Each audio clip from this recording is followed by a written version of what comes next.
موضوع الدرس في قصة نوح عليه السلام مع قومه وما فيها من العبر سورة النوح تفسیر ابن کثیر۔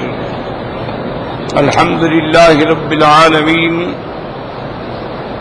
والصلاة والسلام على اشرف الانبیاء وسید المرسلین سیدنا محمد وعلى آلہ واصحابہ اجمعین۔ اللهم صل على سيدنا محمد وعلى آل سيدنا محمد كما صليت على إبراهيم وعلى آل إبراهيم في العالمين إنك حميد مجيد۔ أعوذ بالله من الشيطان الرجيم، بسم الله الرحمن الرحيم۔ قال نوح رب إنهم عصوني واتبعوا من لم يزده ماله وولده إلا خسارا ومكروا مكرا كبارا وقالوا لا تذرن آلهتكم ولا تذرن ودا ولا سواعا ولا يغوث ويعوق ونسرا وقد أضلوا كثيرا ولا تزد الظالمين إلا ضلالا۔ اللہ تبارک و تعالی نے کلام مقدس کی اس آیات مبارکہ میں سیدنا نوح علیہ السلام کے بارے میں ارشاد فرمایا ہے۔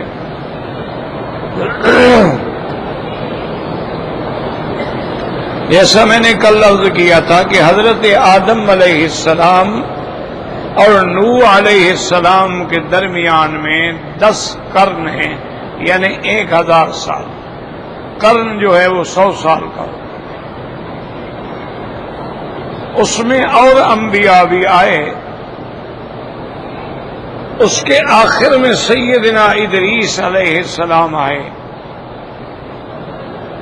ان کی اولاد میں یہ 5 ہیں۔ ان کے بعد علماء کہتے ہیں شاگرد ہیں، اور بعض مفسرین نے فرمایا کہ نہیں، ان کی اولاد میں سے۔ یہ ان کے نام تھے۔ تو جب وہ لوگ فوت ہو گئے، حضرت ادریس علیہ السلام کو بھی اللہ نے آسمانوں پہ اٹھا لیا، اور ان سے شاگرد جو تھے علم حاصل کرنے والے، ودن سواعا یغوث یعوق نسرا، یہ بھی فوت ہو گئے۔ تو اس دور میں پھر شیطان نے، ابلیس نے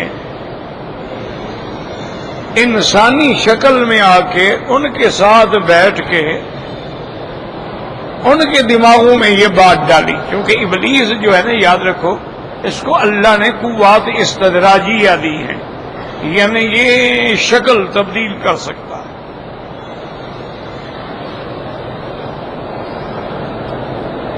اولیاء اللہ جو ہیں ان کے پاس تو کرامات ہوتی ہیں،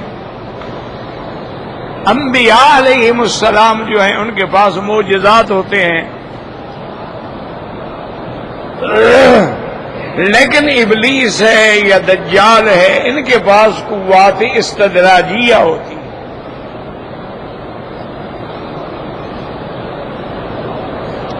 ورنہ کرامات بھی حق ہے کہ ایک اللہ کے ولی نے، حضرت سلیمان علیہ السلام کے صحابی نے ملکہ سبا کا تخت جو ہے وہ یمن سے شام پلک جھپکنے کی دیر میں منگوا لیا۔ تو وہ اللہ کے ولیوں میں سے تھے، اولیاء اللہ میں سے تھی، ان کی کرامت۔ حضرت سلیمان علیہ السلام کا تخت اڑتا تھا، یہ معجزہ تھا۔ تو اس لیے اب ہمیں دیکھنا پڑے گا کہ دنیا کے اندر مثلا بعض لوگ ایسے ہوتے ہیں کہ بالکل ان کی زندگی شریعت کے خلاف ہے، یعنی نہ نماز ہے، نہ روزہ ہے، نہ شریعت کے مطابق شکل ہے، بلکہ اللہ معاف فرمائے شراب ہے، شباب ہے، کباب ہے، لیکن اس کے باوجود بھی بعض چیزیں وہ ایسی ہیں جو شعبدے دکھا دیتی ہیں۔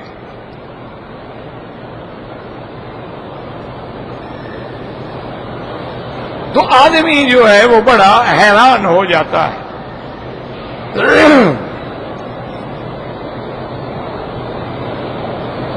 پاکستان میں بھی ایک ایسا آدمی تھا، ہمارے علاقے کے قریب تھا،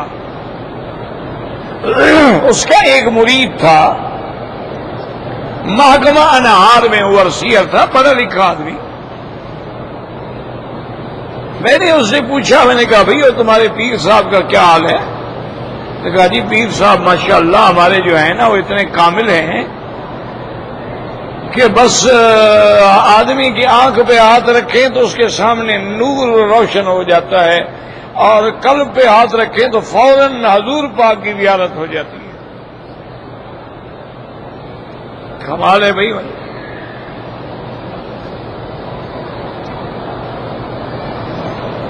بہرحال اس نے ایک سڑک پر آخری آرام گاہ کے نام سے ایک بہت بڑا بورڈ لگایا ہوا تھا، اور وہاں اس کا وہ خانقاہ تھی اور ڈیرا تھا۔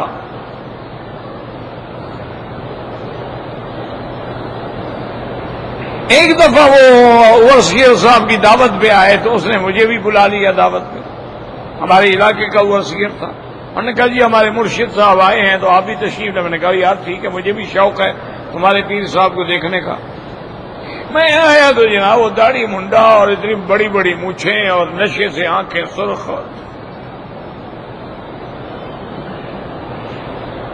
اب میں حیران ہوا، خیر میں ملا، میں نے کہا جی آپ نے دعوت دی تھی، مجھے بھائی بہت ضروری کام کے لیے باہر جانا ہے، بس السلام علیکم، میری ملاقات ہوگی۔ میں باہر نکل آیا، میں نے کہا خدا کے بندے یہ تمہارا مرشد نے کہا حضرت آپ اس کی سحری شکل کو نہ دیکھیں۔ میں نے کہا یار تم جانے، تمہارا کام جانے، میں تو تمہارے پیر کے ساتھ بیٹھ کے کھانا نہیں کھاتا۔ بہرحال مدتوں کی بات ہے، اور بڑے لوگ کہیں جی ہم جاتے ہیں ویسے ایسی چیزیں ہمارے بالکل ہمارے سامنے ایسے آنکھوں پہ ہاتھ رکھتا ہے تو بس ہمارا نور ایمان ہمیں نظر آ جاتا ہے۔ میں ایک دفعہ گاڑی خراب ہو گئی، اسی روڈ سے پیدل آ رہا تھا، اس زمانے میں گاڑیاں تو ملتی نہیں تھی، تو وہ بورڈ میں نے پڑھا، میں نے ساتھیوں سے کہا، 4-5 آدمی، میں نے کہا چلو یار پیر صاحب کے پاس چلتے ہیں، شاید وہاں کوئی ملنے والا کھڑا ہو، کوئی سواری مل جائے۔ وہاں ہم آئے، دیکھا سارے ملنگ قسم کے آدمی، کوئی جناب بھنگ گھونٹ رہا ہے، کوئی یا علی کے نعرے لگا رہا ہے، کسی نے گلے میں اتنے بڑے بڑے منکے پہنے ہوئے ہیں، کسی نے وہ لوہے کے ہاتھ میں بیت پکڑے ہوئے ہیں۔ بڑی مشکل سے اس نے ہمیں پیر صاحب کے پاس جانے کی اجازت دی۔ میں گیا تو وہ نشے میں دھت بیٹھا۔ میں نے کہا اس بندے کو کیا کہیں، خیر میں گیا، وہ کہنے لگا مکی صاحب آپ تشریف لائے ہیں میرے پاس، میں آپ کے سامنے سیدھی بات کرنا چاہتا ہوں، میرے پاس کچھ بھی نہیں ہے، میرے پاس دجالی اور شیطانی فتنے ہیں، میرے پاس جادو کا علم ہے، میرے پاس مسمرزم ہے، میں ہپنوٹائز کر لیتا ہوں دوسرے آدمی کو، لیکن آپ پہ میں نے زور لگایا تھا، وہاں آپ پہ اثر نہیں ہوا۔ میں نے کہا مجھے پتا تھا، میں قرآن شریف پڑھ رہا تھا۔ انہوں نے کہا بہرحال میں آپ کو سچی بات بتاتا ہوں کہ میں یوں سمجھ لو کہ شیطان کا ایجنٹ ہوں، میں کوئی پیر شیف نہیں۔ میں نے کہا چلو خدا کے بندوں کو گمراہ تو نہ کرو۔ کہتے جی آپ سے میں نے سیدھی بات کہہ دی، اب آپ کی جو مرضی ہے کریں، میرا تو اب یہی روزگار ہے، میں نے یہی روزگار بنایا ہوا ہے۔ جاہل لوگ بہت ہیں اور ہماری پیری چل رہی ہے، وہ اندھے ہیں، نہیں دیکھتے میری شکل پیروں والی ہے۔ ہم نے تو جان چھڑائی، کہا جی میں گاڑی منگواتا ہوں، کہ بڑی مہربانی اللہ آپ کو سکے، آپ نے سچی بات کی ہے، میں آپ کے لیے دعا کروں گا کہ اللہ آپ کو ہدایت دے۔ تو یہ استدراج ہوتا ہے۔ یاد رکھو یہ بات میں نے کیوں کی کہ ہم کیسے پتہ کریں گے کہ یہ ولی اللہ ہے یا یہ دجال ہے؟ کیوں؟ وہ بھی شعبدہ دکھا دیتے ہیں، ایسے ایسے ان کے بعد عمل ہوتے ہیں، اور خدا کی قدرت ہے، اللہ کی شان ہے، یہ جتنے اعمال سفلی ہے نا جی، جسے کالا علم آپ کہتے ہیں، یہ گولی کی طرح لگتا ہے، فوراً اثر ہوتا ہے۔ تو اس کی ہم فرق کیسے کریں گے کہ اس کی شکل دیکھیں گے؟ اگر وہ متبع ہے محمد الرسول اللہ کا، اگر اس کی زندگی اتباع سنت کے مطابق ہے تو وہ اللہ کا ولی ہے، اور اگر اس کی شکل، زندگی، حیات، معمولات سنت رسول اللہ کے خلاف ہیں تو وہ دجال ہو سکتا ہے، وہ مرشد یا پیر نہیں ہو سکتا۔ تو بہرحال ابلیس کو بھی قوات استدراجیہ کے تابع یہ اختیار تھا کہ ایک منٹ میں جہاں چاہے پہنچ جائے اور جیسی شکل چاہے بنا دے، حیوان بن جائے، انسان بن جائے، گھوڑا بن جائے، بکری بن جائے۔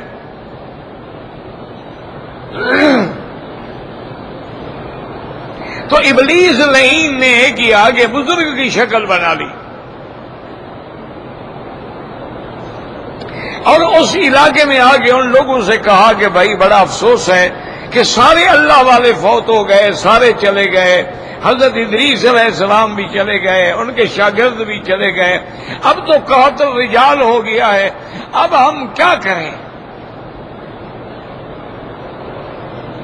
تو انہوں نے کہا جی آپ بزرگ ہیں، آپ مشورہ دیں۔ انہوں نے کہا میرا مشورہ تو یہ ہے کہ ان بزرگوں کی ہم بنا لیتے ہیں مجسمے، تصویریں بنا لیتے ہیں، اور وہ ہم اپنی عبادت گاہوں میں رکھ دیتے ہیں، جب ہم نماز پڑھنے جائیں گے ان کی زیارت بھی ہو جائے گی، تو ہمیں پھر شوق ہوگا بھی ہم بھی ان جیسے عمل کریں۔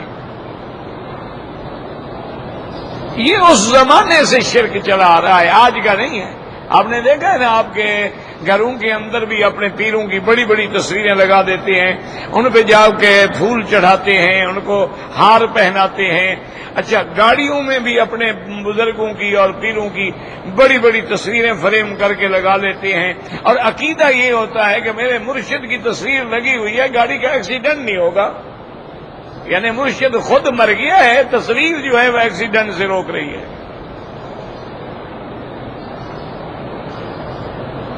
اپنی موت کو نہیں روک سکا، لیکن اس کی تصویر تمہاری موت کو روک لیتی ہے۔ تو اس نے، اس ابلیس ملعون نے ان کو یہ بالکل عین مجسمے بنا کے دیے، جیسے مادام تساؤ میں لندن میں آپ جائیں نا، جو میوزیم ہے اس کے اندر سب بڑے بڑے لوگوں کے ایسے مجسمے بنے ہوئے، معلوم ہوگا آپ کو کہ بالکل زندہ کھڑا ہے وہ ہمارے سامنے۔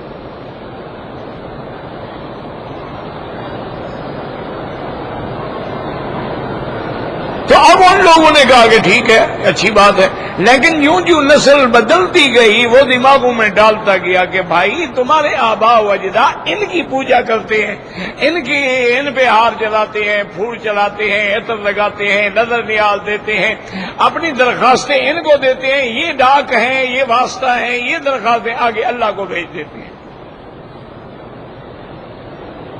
یہاں سے بت پرستی شروع ہوئی، یاد رکھو۔ اسی طرح بعض لوگوں نے یہ عقائد بنا لیے ہیں کہ بھئی یہ اللہ نے جو سورج چاند بنایا ہے اور 7 سیارات بنائے ہیں، ان کے سارا نظام عالم جو ہے اب ان کے ذریعے چلتا ہے۔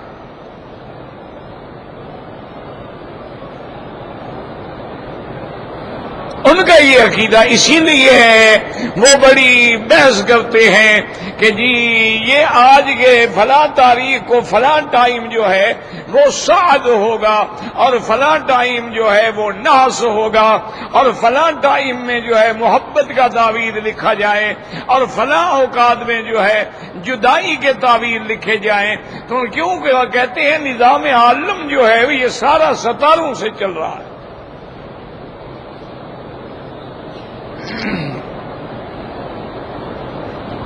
میرے آقا کی زندگی میں، رحمت دو عالم کی زندگی میں صلی اللہ علیہ وسلم، مدینہ منورہ میں بارش ہوئی۔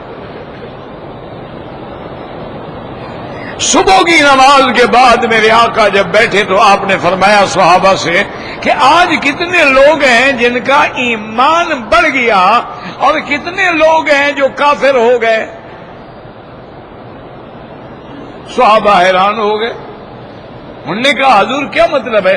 آپ نے فرمایا آج بارش ہوئی ہے، جو مومن ہیں ایمان والے ہیں وہ یہ سمجھتے ہیں کہ مطرنا بفضل اللہ، اللہ کی رحمت سے بارش آئی ہے۔ اللہ چاہتے ہیں تو بارش آتی ہے، نہیں چاہتے نہیں آتی۔ وہی ذات ہے جو بارشیں برساتی ہے، هو الذی ينزل الغیث من بعد ما قنطوا۔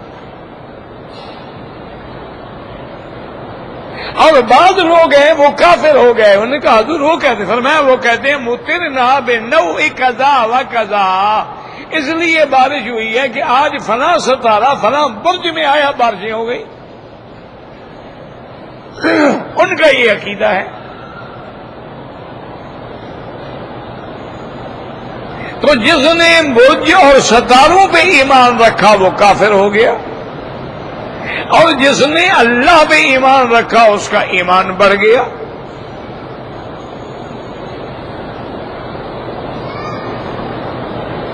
تو یہ عقیدہ جب ان کا ہو گیا، اس لیے سیدنا ابراہیم علیہ السلام، اچھی طرح باتیں دماغ میں رکھیں، اللہ کرے آپ کو کوئی بات سمجھ آ جائے اور مجھے بھی اللہ سمجھانے کی بھی توفیق دے اور صحت بھی دے۔ سیدنا ابراہیم الخلیل علیہ السلام کے زمانے میں آپ کا واسطہ دونوں قوموں سے پڑا ہے۔ ایک قوم وہ تھی جو بتوں کی پوجا کرتی تھی، اور ایک قوم وہ تھی جو ستاروں کی پوجا کرتی، سورج چاند کی پوجا کرتی۔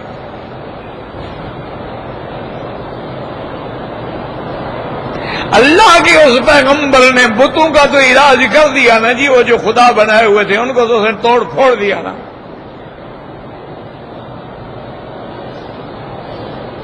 اور ستاروں کے بارے میں بھی انہوں نے قوم کے سامنے بیٹھ کے بات رکھی کہ فلما جن علیہ اللیل رأى کوکبا، کہ جب رات کو تارا نکلا، قال ھذا ربی، کہ یہ رب ہے، اس کے ہاتھ میں تصرف ہے۔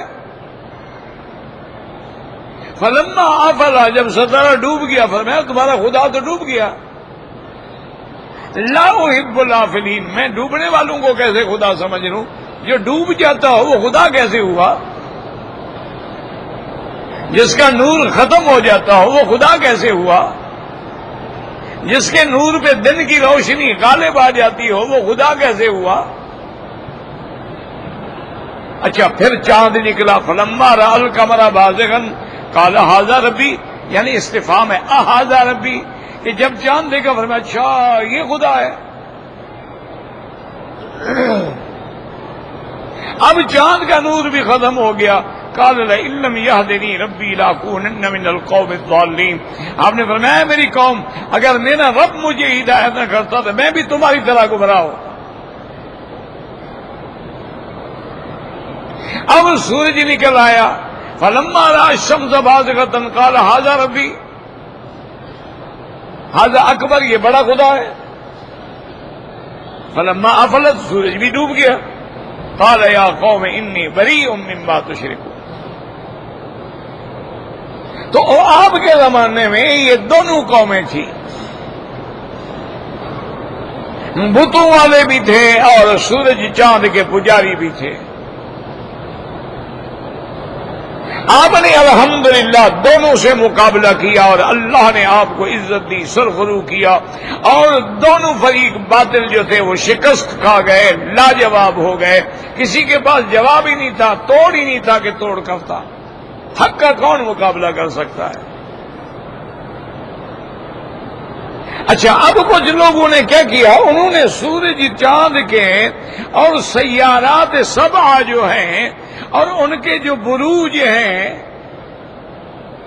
ان کی شکلیں بنائی۔ انہوں نے کہا جی چونکہ سارا نظام تو ان کے ہاتھ میں ہے نا، جب ہم ان کی پوجا کریں گے تو وہ راضی ہو کے ہمارے کام کر دیں گے، اس لیے آپ نے دیکھا نا دیوی دیوتا مختلف شکل کے ہیں۔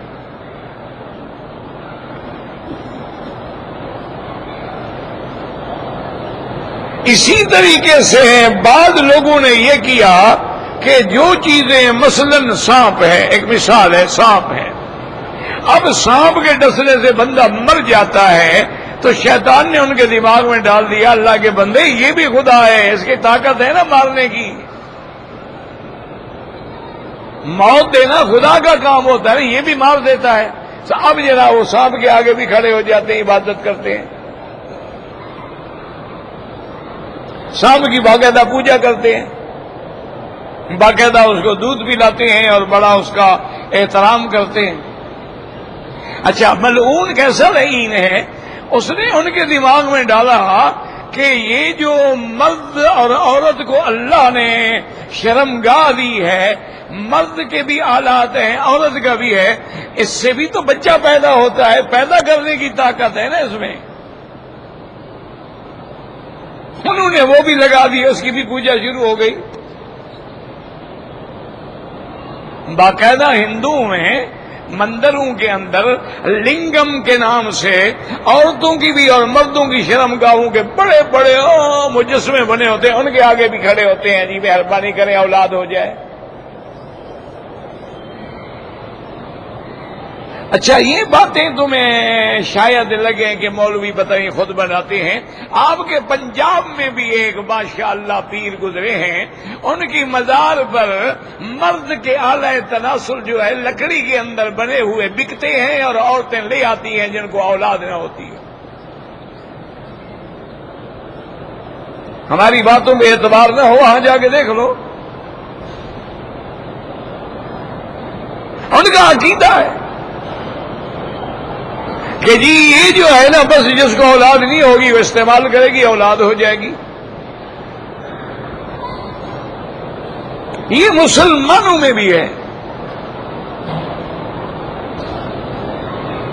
ایسی بھی قبر بنی ہوئی ہے کہ وہاں کہتے ہیں جی کہ یہ گامن سچار ایک آدمی تھا جو بڑا سچ بولتا تھا، اس کی قبر ہے، اس کی قبر کے باہر آپ جو ہے 7 چکر لگائیں اور آپ کو ہنسی نہ آئے تو آپ کا کام ہو جائے گا۔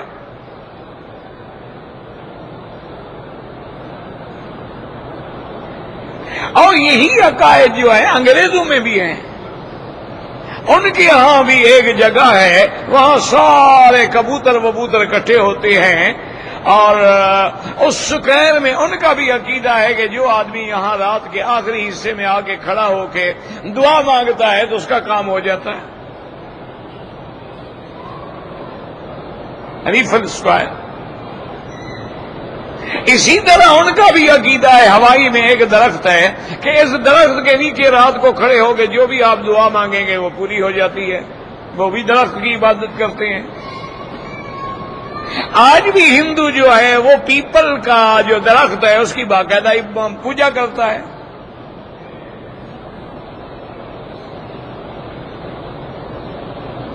اور اس کا عقیدہ ہے کہ یہ پیپل کا جو درخت ہے نا یہ ہمارا بڑا خیر خواہ ہے، کہ جب راون نے سیتا کو اغوا کیا تھا نا، یہ پتا جو ہے نا وہ اس عورت کے آگے آگے چپک گیا اور اس کی عزت بچا دی اس نے، تو لہذا یہ قابل احترام ہے۔ سیتا کی حفاظت خود نہیں کر سکے، وہ پتا کرتا رہا۔ اور یہی عقائد تو آپ کے ہمارے مسلمانوں میں بھی ہیں۔ میں نے ایک دفعہ، پرانی بات ہے، جھنگ کے علاقے میں ایک جگہ ہے جہاں وہ ہیر کی قبر ہے۔ ہیر رانجھا تو آپ نے سنا ہوگا نا، قرآن نہ سنا ہو لیکن ہیر رانجھا آپ نے ضرور سنا ہوگا۔ وہاں اس کی قبر جو ہے اس کے اوپر چھت نہیں ہے. تو اس علاقے کے لوگوں سے میں نے پوچھا، میں نے کہا یار یہ کس کی قبر ہے؟ انہوں نے کہا جی ہیر کی ہے. میں نے کہا یہاں قبر باقاعدہ ہے، وہ کمرہ شمرہ ہے کہ کیا؟ انہوں نے کہا جی ہاں باقاعدہ نظریں چڑھتی ہیں، نیاز چڑھتے ہیں. یہ تو حضرت مائی ہیر کی قبر ہے جو اللہ کی بڑی مقبول تھی، اور عشق مجازی کے ذریعے اس نے عشق حقیقی کو پا لیا تھا. رانجھا تو ایک بہانہ تھا، اصل تو خدا تک پہنچ گئی تھی وہ.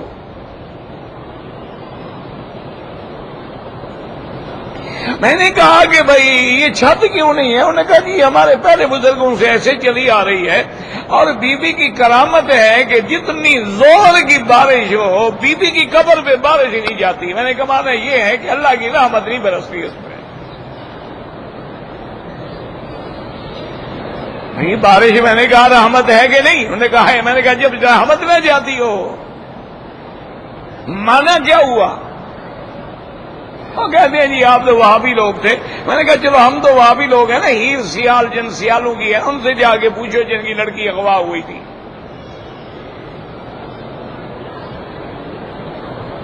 اب یہ ہیر کے نام کی بھی منتیں مانتے ہیں. اس قوم کا کیا علاج ہے؟ مسلمان ہیں، کلمہ پڑھنے والے ہیں، لا الہ الا اللہ محمد الرسول اللہ. اور اس کی قبر پہ بھی آ کے ماشاءاللہ ہاتھ لگاتے ہیں، منہ پہ پھیرتے ہیں، ہاتھ لگاتے ہیں ماشاءاللہ، اور دعا کرتے ہوں گے اللہ ہماری لڑکیوں کو بھی ہیر کی طرح بنا ماشاءاللہ. یہی دعا مانگتے ہیں. وہ بھی کسی کے رانجھے کے عشق میں مبتلا ہوں. انا للہ. یہاں مکے میں رہتے ہوئے مسلمانوں کا یہ عالم ہے. میری بہنیں بیٹیاں باہر جا کے دیکھیں جہاں کبوتروں کو دانے ڈالے جاتے ہیں، وہ وہاں بیٹھ کے جو چنتی ہیں کہ جی یہ جو ہے نا یہ ہم کھلائیں گے، ہماری بچیوں کی اولاد نہیں ہو رہی تو اس جو سے اولاد ہو جائے گی.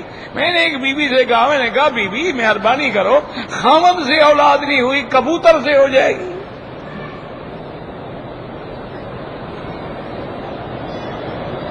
کہتی ہے ابا ہم سنتے تھے کہ یہاں وہابی ہیں، آپ بھی ان میں سے ہوں گے. ہاں ایسا سمجھ لیں. اب دیکھو یعنی یہ کوئی قرآن ہے حدیث ہے؟ ایمان سے کہیں کہ بھی کبوتروں کے دانے میں سے جو نکالو، بس شیطان نے ڈال دیا ہے، چلا رہا. ابلیس لعین نے ایک دفعہ حضرت عبد القادر جیلانی سے ملاقات میں کہا تھا کہ عبد القادر میرے پاس 70,000 نورانی پھندا ہے، میں عالم کو علم کے ذریعے برباد کرتا ہوں. کہ تم بڑے عالم ہو ماشاءاللہ، میں اسی میں اس کو برباد کر دیتا ہوں. میں زاہد کو عبادت کے رنگ میں آگے برباد کرتا ہوں.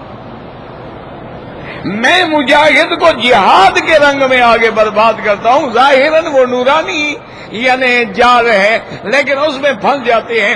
خود عبد القادر جیلانی نے اپنی کتابوں میں لکھا ہے کہ ایک رات تنہائی میں ایک درخت کے نیچے بیٹھے ہوئے میں عبادت کر رہا تھا، قرآن پڑھ رہا تھا، نماز پڑھ رہا تھا، یک دم روشنی ہو گئی.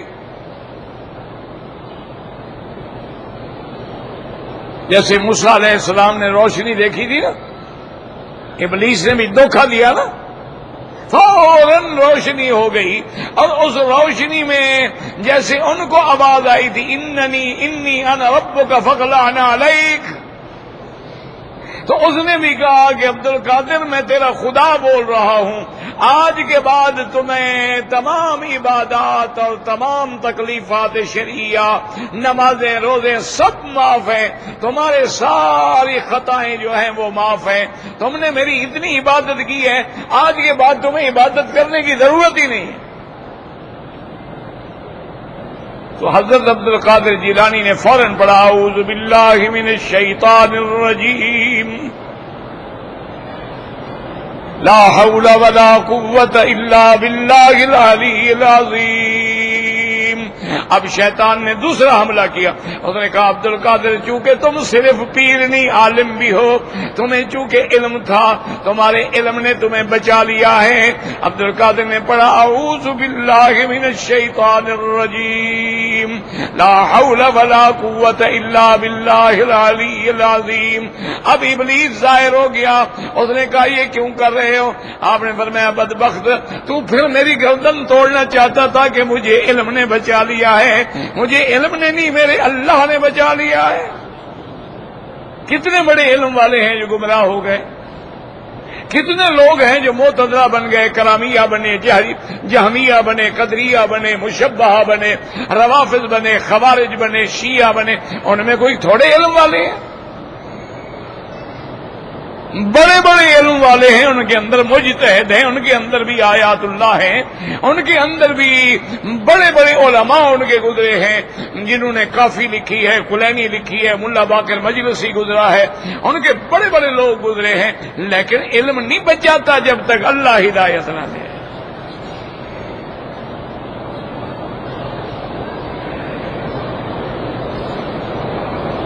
تو اس لیے پھر اس نے بتلایا کہ عبد القادر میرے تو کئی نورانی پھندے بھی ہیں، میں علماء کو علم کے ذریعے مارتا ہوں، میں عابد کو عبادت کے ذریعے مارتا ہوں۔ ایک دفعہ ایسا بھی اتفاق ہوا، ایک اللہ والے تھے، اولیاء اللہ میں سے گزرے ہیں، تو ان کو نیند آ گئی۔ یاد رکھو یہ جب نیند کا غلبہ ہوتا ہے نا، اس میں بھی شیطان کا ہاتھ ہوتا ہے، وہ بھی آپ کے ماشاءاللہ تھپکیاں دیتا ہے، سو جا بیٹا سو جا، ابھی کافی وقت ہے، سو جاؤ آرام کرو۔ اگر نماز پڑھنے والا اس کو بھی کہے سو جا بھائی، ابھی دیر ہے، ابھی تو صبح صادق میں 1 گھنٹہ باقی ہے، اور جھٹکے میں نماز گئی، تو ایک اللہ والے کی تہجد چلی گئی، سو گئے۔ شیطان تو سب پہ اثر کرتا ہے نا، یاد رکھو انبیاء پہ اثر نہیں ہوتا، شیطان انبیاء پر اثر انداز نہیں ہو سکتا، باقی ہر بندے پہ ہوتا ہے، لیکن اولیاء اللہ بھی اس کے پھندے سے فوراً نکل جاتے ہیں، وہ بھی پھندے میں گرفتار نہیں رہتے، میرے جیسے آپ جیسے گرفتار ہو جاتے ہیں۔ تو جب تہجد حضرت کی قضا ہو گئی تو سارا دن حضرت روتے رہے اور نفلیں پڑھتے رہے، کیونکہ حدیث میں بھی یہی ہے کہ اگر رات کا کسی کا کوئی وظیفہ رہ گیا ہے دن میں پڑھ لو۔ تو سارا دن حضرت روتے بھی رہے، عبادت بھی کرتے رہے۔ جب دوسری رات آئی، حضرت سو رہے تھے، ابھی تہجد پڑھنے میں کافی دیر تھی کہ ایک آدمی نے آگے جگایا۔ اب حیران ہو کے اٹھے، بھائی تم کون ہو؟ انہوں نے کہا ابلیس ہوں، اور کون ہوں؟ انہوں نے کہا کیوں جگا رہے؟ انہوں نے کہا تہجد پڑھو، اٹھو نماز پڑھو۔ انہوں نے کہا کمال ہے، ابلیس ہو کے نماز کی بات بتا رہے ہو؟ انہوں نے کہا کل جو سارا دن نفلیں پڑھ کے تم نے میری گردن توڑ دی ہے۔ میں نے کہا اٹھو اور رات کی پڑھنے دو اس کو، وہی کافی ہے، یہ تو اور عبادت میں بڑھ گیا، اس نے مجھے اور مال دے دی۔ اس لیے علماء نے تجربہ لکھا ہے کہ اگر تم نماز پڑھ رہے ہو اور شیطان وساوس ڈال رہا ہے، تم پھر 2 رکعتیں اور شروع کر دو، پھر بھی وسوسے نہیں جا رہے، تم 2 رکعتیں اور شروع کر دو، آخر شیطان بھاگ جاتا ہے۔ اچھا یہ باتیں ایسی نہیں ہیں کہ لوگ سمجھیں کہ مولوی کس سے بناتے ہیں، یہ تو حضرت ابو ہریرہ کے ساتھ واقعہ پیش آیا۔ حضور پاک نے صدقے کی کھجوریں تھیں خیرات کی، آپ نے ان کو پہرے پہ بٹھایا کہ رات کو پہرا دینا، کوئی کھجوریں چوری نہ ہو جائیں۔ حضرت ابو ہریرہ پہرا دے رہے تھے، دیکھا کہ ایک آدمی کھجوریں اٹھا کے تھیلے میں ڈال رہا ہے، حضرت ابو ہریرہ نے جا کے پکڑ لیا۔ اس نے بڑی منت کی، میرے چھوٹے بچے ہیں، میں مر گیا، میں ایسا تھا، میں ویسا تھا، میں فلانا تھا، مجھے مہربانی کر دو۔ ہم نے کہا نہیں، یہ صدقے کی کھجوریں یہاں رکھو، چلو آج میں تمہیں معافی دیتا ہوں، بھاگ جاؤ۔ جب صبح کی نماز پڑھ کے حضور بیٹھے تو حضور مسکرائے اور فرمایا ابو ہریرہ ما فعل اسیرک البارحہ، وہ رات تیرے قیدی کا کیا بنا؟ میں نے کہا حضور وہ بڑا رویا، کہتا ہے بچے ہیں چھوٹے چھوٹے، میں نے رحم کیا چھوڑ دیا، اور میں تمہیں پتا ہے وہ کون ہے؟ وہ تو ابلیس تھا، خیال کر کے پہنا دینا۔ حضرت ابو ہریرہ فرماتے ہیں دوسرے دن پھر میں تو بالکل تیار ہو کے بیٹھ گیا نا کہ آج اگر یہ خبیث آیا نا، آج اس کو میں نہیں چھوڑوں گا۔ اچھا وہ دوسری رات پھر آ گیا، کھجور اٹھانے کا وہیں جا کے پکڑ لیا۔ اب جناب اس نے اتنی منت کی، اس نے کہا مجھے حضور کے پیش نہ کرو، میں جو مرضی آئے وعدہ لے لو، قسم لے لو، میں اب کبھی نہیں ہوں۔ حضرت ابو ہریرہ نے پھر چھوڑ دیا، رحم دل آدمی تھے۔ ہمارے بھی ایک بزرگ تھے، فوت ہو گئے ہیں، اللہ والے تھے، بہت بڑے محدث، بہت بڑے عالم تھے اللہ، اور اتنے سادہ فقیر تھے۔ اچھا ان کے کمرے میں وہ ایک صندوق کی ہوتی تھی چھوٹی، اسی میں وہ پیسے پڑے رہتے تھے طلباء کے، مدرسین کے، جس نے کوئی دیا نا خیرات اس میں ڈال دیتے تھے حضرت۔ اس کی ایک چھوٹی سی تالی لگی ہوتی تھی۔ اب حضرت تہجد پڑھ رہے ہیں اور چور آ گئے، اب وہ چور اٹھانے کی کوشش کرتے ہیں، چھوٹی صندوق کی اٹھتی نہیں، پھر تالی کھولنے کی کوشش کرتے ہیں، تالی نہیں کھلتی۔ حضرت نے سلام جو پھیرا تو فرمایا بھائی نہ تالی کھلے گی نہ صندوق اٹھے گی، بلا وجہ زور مت لگاؤ، اچھا مجھے نماز پڑھنے دو، اللہ اکبر، پھر نماز شروع کر دی۔ وہ زور لگا لگا کے چلے گئے، نہ صندوق اٹھی نہ تالا کھلا۔ حضرت نماز پڑھ رہے اور دیکھا کہ ابھی بھی لگے ہوئے ہیں، تو ایک دفعہ سلام پھیر کے فرمایا میرے بھائی، میرے بیٹے، جتنی محنت حرام کمانے کے لیے کر رہے ہو اتنی اپنے اللہ کو راضی کرنے کے لیے نہیں کر۔ کہتے ہیں اللہ کی شان ہے کہ انہوں نے توبہ کر لی سب نے، اور اللہ نے سب کو ہدایت بھی نصیب کر دی۔ اللہ عالم سنا ہوا کہ لیکن ان بزرگوں کو میں دیکھا ہے، بڑے محدث تھے، بڑے عالم تھے، ساہیوال میں تھے۔ اس زمانے میں منڈ گمری کہلاتا تھا، کیونکہ ہم بڑے نیاز مند ہیں نا انگریزوں کے، وہی نام رکھے ہوئے ہیں نا، منڈ گمری، مری، کنگ ایڈورڈ میڈیکل کالج، گیلے وال، انا للہ۔ آج تک ہم اسلامی نام بھی نہیں رکھ سکے، اتنی بے حس قوم میں نے نہیں دیکھی دنیا۔ لا حول ولا قوت الا باللہ العلی العظیم۔ انگریز نے جو قاعدہ پڑھایا تھا کہ اے سے ایپل بنتا ہے اور جناب سی سے کیٹ بلی بنتی ہے، ہم نے بھی وہی قاعدہ بنایا ہوا، الف سے انار ہے اور بے سے بلی ہے اور کاف سے کتا ہے۔ ہم ان کے نیاز مند ہیں۔ اگر تم مسلمان ہوتے تمہارے قاعدے میں الف سے اللہ ہوتا اور بے سے بیت اللہ ہوتا، کاف سے کعبہ ہوتا اور میم سے محمد الرسول اللہ ہوتا، تیرا بچہ تو قاعدہ پڑھتے ہوئے مسلمان ہو جاتا پکا۔ لیکن نہیں جناب، الف انار بے بلی ہے، حکا کاف کتا۔ انشاءاللہ بڑے ہو کر تیری قبر پہ بھی بیٹا حکا ہی پیے گا، فکر نہ کرو۔ وہ بھی انشاءاللہ کتے رکھ کے فخر کرے گا کہ میرا قیمتی کتا ہے جی، یہ فلان نسل کا ہے، اپنے خاندان کی نسل کا چاہے پتہ نہ ہو، کتے کی نسل کا ان کو پتہ ہوتا ہے۔ یہ ہم مسلمان ہیں۔ اچھا اب جناب حضور نے فرمایا ہاں ابو ہریرہ ما فعل اسیرک البارحہ، وہ تیرے قیدی کا کیا بنا؟ انہوں نے کہا حضور پھر بڑا رویا، چیخا پیٹا، میں نے چھوڑ دیا۔ آپ نے فرمایا وہ ابلیس تھا بدبخت، آج پھر آئے گا۔ حضرت ابو ہریرہ کہتے آج میں تیار ہو گیا، میں نے کہا جو مرضی ہے آج میں نہیں چھوڑوں گا۔ دیکھا جناب پھر آ گیا، پھر میں نے پکڑ لی، میں نے کہا دیکھو تم رو چلاؤ قسمیں کھاؤ جو مرضی آئے گا، آج میں تمہیں نہیں چھوڑوں گا، پکڑ کے حضور کے بعد لے جاؤں گا۔ اس نے کہا ابو ہریرہ اچھا ایسی بات کرو، میں تمہیں ایک وظیفہ بتلاتا ہوں، اگر تم اس وظیفے پہ عمل کرو گے نا تو تمہارا گھر بھی، مال بھی، جائیداد بھی شیطان کے اثرات سے، چوروں سے، ہر قسم سے محفوظ ہو جائے گی، پھر مجھے چھوڑ دو گے؟ میں نے کہا ہاں پھر چھوڑ دو۔ انہوں نے کہا بس آیت الکرسی پڑھ کے دم کر دیا کرو، شیطان قریب نہیں آئے گا۔ وہ کہتے میں نے چھوڑ دیا۔ تو صبح حضور کی خدمت میں آیا، حضرت میں ہاں بھائی حال سناؤ، ما فعل اسیر القلب، میں نے کہا یا رسول اللہ، اس نے بتایا کہ اب میں ان القذوب قد یصدق، تھا تو شیطان لیکن بات سچی کر گیا۔ اس لیے ہمیشہ یاد رکھا کرو کہ یہ سارے شیطانی جال ہوتے ہیں، اور ان کی علامات کیا ہیں؟ اگر اس کا عمل میرے مدنی پاک کی سنت کے مطابق ہے وہ ولی اللہ ہے، اگر سنت کے خلاف ہے، قرآن کے خلاف ہے، کتاب اللہ کے خلاف ہے، وہ ابلیس تو ہو سکتا ہے، وہ دجال تو ہو سکتا ہے، چاہے ہوا میں اڑتا ہے، سمندر کے اوپر چلتا ہے، دجال ہو سکتا ہے، وہ ولی اللہ نہیں ہو سکتا۔ تو اس طرح یہ بت پرستی شروع ہوئی۔ اللہ ہر مسلمان کو اس سے نجات عطا فرمائے۔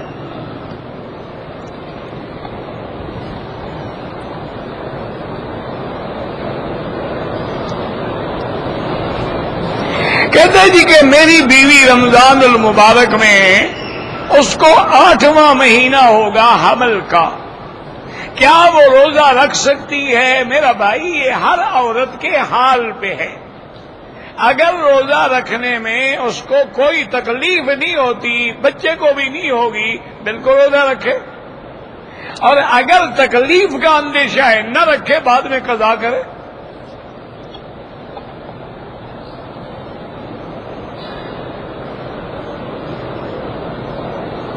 طواف کرتے ہوئے سینہ کعبے کی طرف نہ ہو، نہ پشت کعبے کی طرف ہو، کیونکہ حضرت ابن عباس فرماتے ہیں کہ الطواف کالصلاۃ، طواف نماز کی طرح ہے۔ تو جیسے نماز میں سینہ نہ پھرے، پشت نہ پھرے، اسی طرح کعبے کے طواف میں بھی نہیں پھرنی چاہیے۔ حجر اسود پہ جب ہم آتے ہیں وہ وقوف ہوتا ہے، وہ طواف نہیں ہوتا، یعنی 1 سیکنڈ کے لیے ہم رک جاتے ہیں پھر اشارہ کرتے ہیں، اس لیے اس وقت اگر سینہ پھرے تو کوئی حرج نہیں۔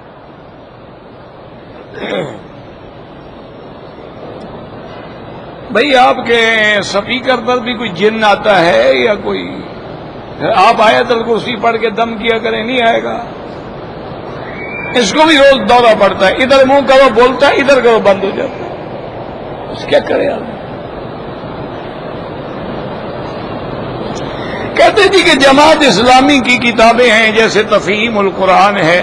دیکھو بھائی میرے، ہر جماعت جو ہے اچھی ہے، ہر جماعت کی ہم عزت و احترام کرتے ہیں۔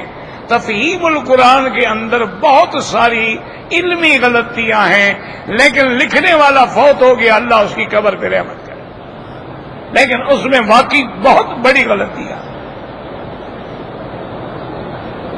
اصل مشکل یہ تھی نا کہ حضرت کا مطالعہ بہت تھا، لیکن کسی علماء کے زیر سایہ بیٹھ کے نہیں لکھا۔ اچھا، اس کا ایک حل میں آپ کو بتاؤں۔ معارف القرآن بھی اردو کے اندر چھپی ہوئی ملتی ہے، وہ ہے مفتی محمد شفیع رحمت اللہ علیہ کی، اور تفہیم القرآن، آپ دونوں لے لیں۔ ایک صفحے کا ترجمہ اس سے بھی پڑھیں، اس سے بھی پڑھیں، اس کے بعد پھر اگلا صفحہ اس کو بھی پڑھیں، پھر اس کو بھی پڑھیں۔ انشاءاللہ ایک پارہ پڑھنے تک آپ کو پتہ لگ جائے گا کہ کیا کیا غلطیاں ہیں۔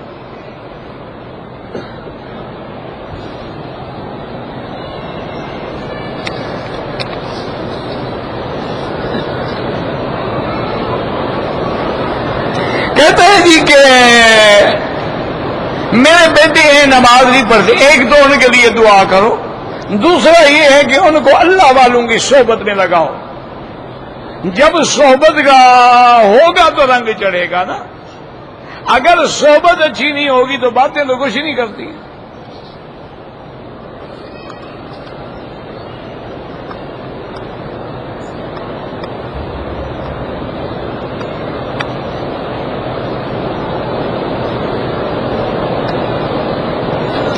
میں نے 25,000 میں ویزا خریدا، 40,000 میں بیچ دیا، اور میں ان سے ہر مہینے 2,000 ریال بھی لوں گا۔ اتنا بڑا ڈاکو میرے خیال میں کہیں پیدا نہیں ہوا ہوگا۔ اللہ کے گھر میں رہ کے تم بندے بیچتے ہو، ویزے بیچتے ہو، تمہیں کوئی خدا کا خوف نہیں ہے۔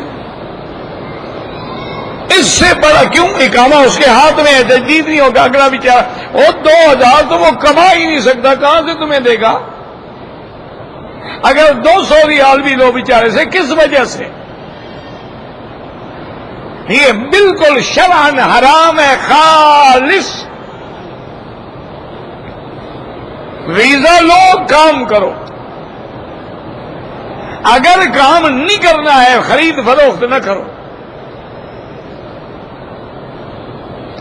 عورت اپنے سسر کے ساتھ سفر کر سکتی ہے، اس کی بہو ہے، اس سے نکاح حرام ہے، لیکن موجودہ دور میں کوئی اعتبار نہیں ہے۔ آج کل سسر بھی ماشاءاللہ بالکل سنسار بنے ہوئے ہیں۔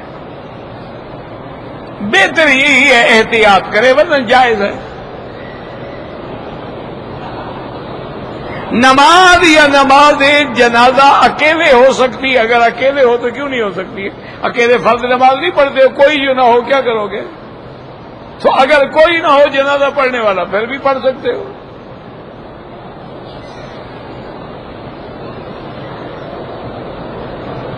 کہتے ہیں جی کہ جنازے کے ساتھ قبرستان کی طرف جاتے ہوئے زور زور سے لا الہ الا اللہ کا ذکر کرنا بدعت ہے۔ ٹی شرٹ پہن کے نماز اگر ٹی شرٹ جو ہے اس سے کوہنیاں ننگی ہے تو نماز مکروہ ہو جاتی ہے، اگر قمیض پورا ہے تو ٹھیک ہے۔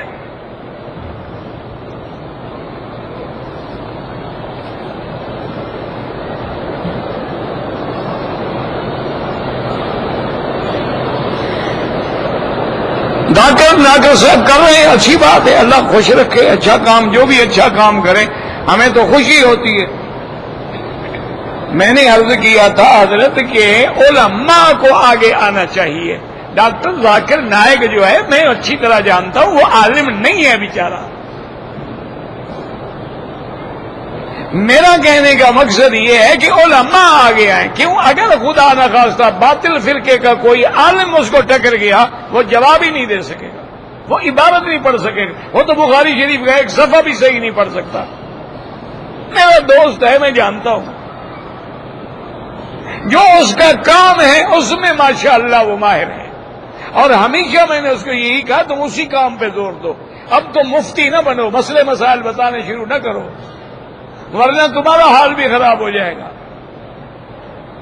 مودودی صاحب بیچارہ کیوں آخر میں عتاب میں آ گیا؟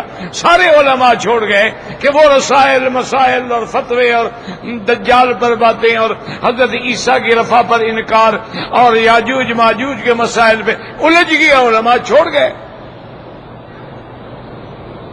اللہ کا بندہ، تمہارا کام ہے تم عیسائیت کے خلاف کام کرو، ہندو مت کے خلاف کام کرو، تم انگلش بول سکتے ہو، تمہارے پاس پلیٹ فارم ہے، تمہارے پاس چینل ہے، اس سے وہ فائدہ اٹھاؤ۔ اگر تم نے یہ کام شروع کیا، آہستہ آہستہ علماء مخالف ہوتے جائیں گے، پھر تمہاری ہوا اکھڑ جائے گی۔ میں نے اس کو کئی دفعہ نصیحت کی ہے، میرا دوست ہے، مجھے خوشی ہوتی ہے اس کے کام سے، لیکن وہ عالم نہیں ہے۔ مصیبت یہ ہے، میرا کہنے کا کل مقصد یہ تھا کہ جو صحیح معنی میں علماء ہیں ان میں سے اللہ کسی کو نکالے، اور وہ انگریزی بھی جانتا ہو۔ آپ نے مجھے کہا ہے، میں تو خیر عالم بھی نہیں ہوں، اور دوسری بات یہ ہے کہ میں انگریزی بھی نہیں جانتا،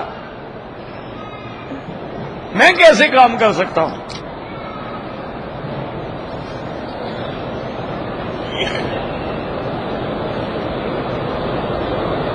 کہتے ہیں جی کہ بہت سارے لوگ ہیں وہ اپنے ہوٹلوں اور بلڈنگوں کے سائے میں ظہر کی نماز پڑھ لیتے ہیں، اللہ حرم میں ان کو نہ آنے دے تو میں کیا کر سکتا ہوں؟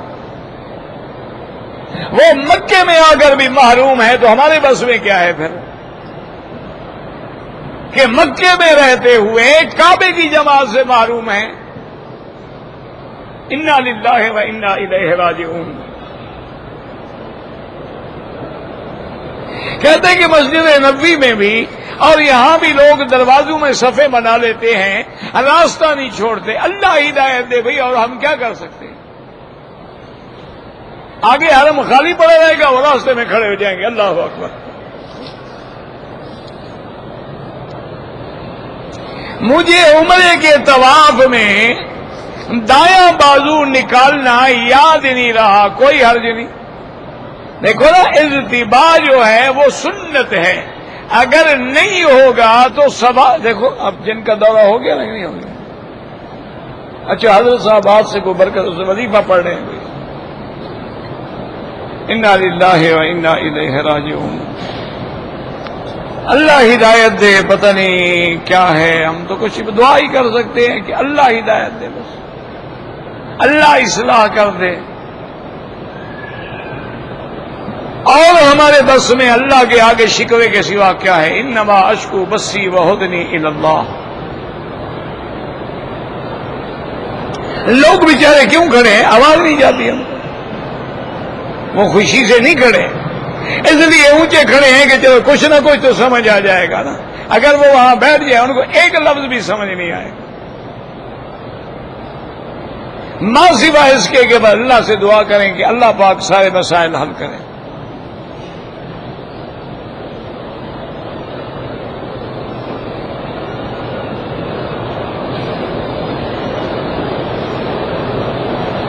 کہتے تھے کہ ہم جس کمپنی میں کام کرتے ہیں وہ رمضان المبارک کی عید کے موقع پر اپنے ملازمین کو پیسے دیتے ہیں. ہمیں معلوم ہوا ہے کہ وہ زکوٰۃ کے پیسے ہوتے ہیں، تو جو مستحق ہے وہ لے لے، اور جو مستحق نہ ہو لے کے کسی غریب کو دے دو. وہ کمپنی سے نکل رہا ہے، ان سے تو نکالو.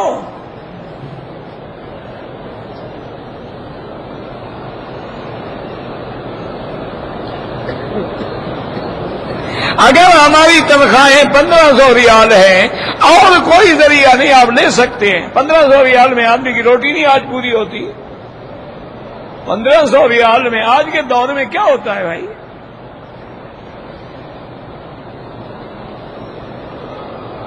داڑھی کو خطاب لگانے کا تو حدیث میں حکم ہے.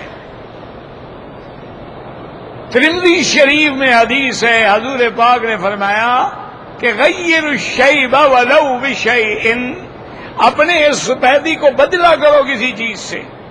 لیکن تمام ائمہ اربعہ اور محدثین کرام کا اتفاق ہے کہ کالا رنگ نہ لگائے، اس کے علاوہ جو رنگ وہ لگا سکتا ہے. اچھا، حدیث پاک میں حضور نے بھی فرمایا الحناء والکتم. حضور نے فرمایا کہ مہندی اور کتم کہتے ہیں جسے آپ کہتے ہیں بسمہ، اور وہ نیل کے پتوں کا رنگ ہوتا ہے. بہرحال وہ ملا کے بھی آپ لگا سکتے ہیں، کالا نہ لگائیں. ویسے بھی گزارش یہ ہے، ناراض نہ ہوں. دیکھو نا، اب ایک آدمی کی عمر ہے 60 سال، وہ کالا رنگ لگا کے، وہ حقیقت یہ ہے دیکھنے والوں کے سامنے کارٹون بن جاتا ہے کہ یار 60 سال والے کے بال ایسے ہو سکتے ہیں کالے. وہ الٹا اور بد شکل لگتا ہے. آپ نے لگانا ہے کوئی لائٹ براؤن لگا لیں، کوئی نیچرل براؤن قسم کا لگا لیں، کوئی آپ سنہری لگا لیں، کوئی مہندی لگا لیں. کالے لگانے کا جو ہے ایک تو شرعاً منع ہے، اور دوسرا آدمی عجیب لگتا ہے نا. ہر چیز عمر کے مطابق اچھی لگتی ہے. اب 60 سال میں تم 16 سال کے بننا. اچھا، دوسری بات ایک مجھے سمجھاؤ، مجھے آج تک سمجھ نہیں آیا، کیونکہ میں طالب العلم ہوں نا، آپ میرے لیے بزرگ ہیں. آپ مجھے سمجھائیں کہ کالا رنگ لگانے سے آپ کو فائدہ کیا ہوتا ہے؟ آپ کس کو دھوکہ دینا چاہتے ہیں؟ بیوی کو؟ وہ تو جانتی ہے تمہاری بہادری. لوگوں کو تو کس کو دھوکہ دیتے ہو؟ کہتے ہیں جی نوجوان بیوی ہو تو لگانا چاہیے، یعنی وہ بال دے کے صرف خوش رہے گی بیچاری.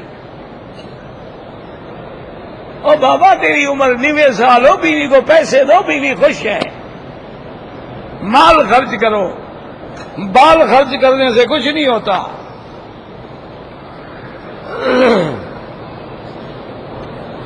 نمازی کے آگے گزرنا بالکل حرام ہے. اگر مجبوری ہے سجدے کی جگہ سے دور ہو کے گزریں.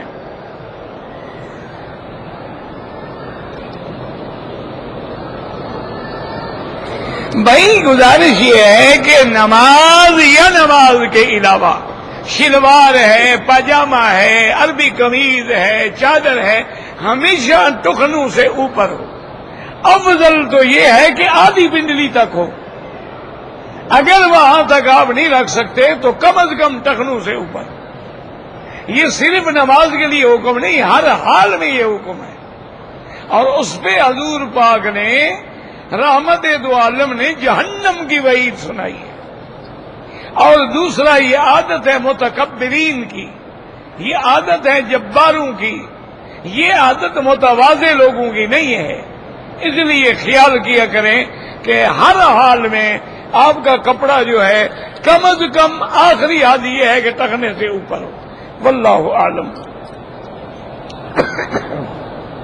اللہم صلی علی سیدنا محمد وعلی آل سیدنا محمد کما صلیت علی ابراہیم وعلی آل ابراہیم فی العالمین انک حمید مجید۔ یا اللہ یا اللہ یا اللہ یا رحمان یا رحیم یا حی یا قیوم یا ذا الجلال والاکرام یا الہنا الہ کل شیء الہا واحدا لا الہ الا انت اللہم انت المیسر لکل عسیر وانت علی کل شیء قدیر۔ اللہم یسر امورنا وامور اولادنا اولاد اولادنا بناتنا اخواننا اصحابنا وامور من اوصانا واستوصانا وامور المسلمین۔ اللہم مذہب الباس رب الناس اشف انت الشافی لا شفاء الا شفاؤک شفاؤک لا یغادر سقما۔ یا اللہ بیماروں کو شفا عطا فرما، یا اللہ بیماروں کو شفا عطا فرما، یا اللہ اس عاجز کی بیماریاں ظاہری باطنی روحانی جسمانی اور اپنی رحمت سے دور فرما۔ یا الہ العالمین بے دینوں کو دین عطا فرما، بے اولادوں کو اولاد عطا فرما، جن کی اولادیں ہیں ان کو صالح بنا، جن کے گھروں میں بچیاں ہیں ان کے رشتے آسان فرما دے، بے روزگاروں کو روزگار عطا فرما، قرض داروں کے قرض ادا فرما، جن کا رزق تنگ ہے ان کے رزق میں برکتیں عطا فرما۔ یا اللہ ہمیں مانگنا بھی نہیں آتا، بغیر مانگے عطا فرما۔ یا الہ العالمین ہمیں اپنے دین پہ استقامت نصیب فرما۔ یا اللہ پورے عالم اسلام کی حفاظت فرما۔ یا اللہ تمام اسلامی ملکوں میں مسلمانوں کی جان مال آبرو عزت کی حفاظت فرما۔ یا اللہ اس بلد الامین کو قیامت تک ہر فتنے سے محفوظ فرما۔ یا اللہ پاکستان پہ رحم فرما، یا اللہ رحم فرما، اپنے عذاب رفع فرما، اپنے عذاب رفع فرما۔ یا اللہ ہمیں ہمارے گناہوں کی سزا نہ دے، ہم توبہ کرتے ہیں، تیرے دروازے پہ بیٹھے ہیں، تجھ سے مانگتے ہیں، رحم فرما دے، رحم فرما دے۔ ربنا آتنا فی الدنیا حسنۃ وفی الآخرۃ حسنۃ وقنا عذاب النار۔ صلی اللہ تعالی علی خیر خلقہ سیدنا محمد وعلی آلہ واصحابہ اجمعین۔ اللہم صلی علی سیدنا محمد۔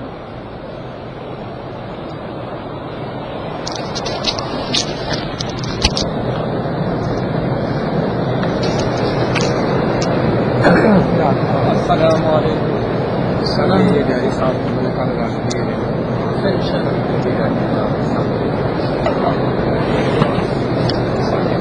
مت تو بولو بھائی، میں یہاں بیٹھا ہوں اس لیے